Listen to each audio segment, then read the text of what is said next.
এরপরে স্যার উপবৃত্তির পরে অনেকের মধ্যে আমি দেখেছি যে হতাশা কাজ করছে যে আমি কেন প্রাথমিকে আমার থেকে যখন ট্রেনিং চালাতে হয় স্যার মডেল স্কুলগুলোর জন্য আলাদা একটি প্রকল্প আমরা পিডিপি ভাই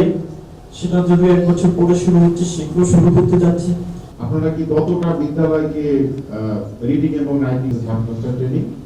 সেখানে স্যার আমরা রিডিং রাইটিং নিয়ে কাজ করা বিদেশে স্যার আমরা জানেন স্যার আপনাদের অবশ্যই জানা আছে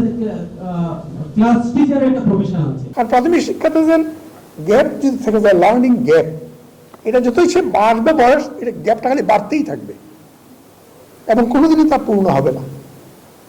ফলে আমরা প্রাথমিক শিক্ষাটাকে চলুন গুরুত্ব দিয়ে আমরা সাধ্যমতো আমরা কাজ করি,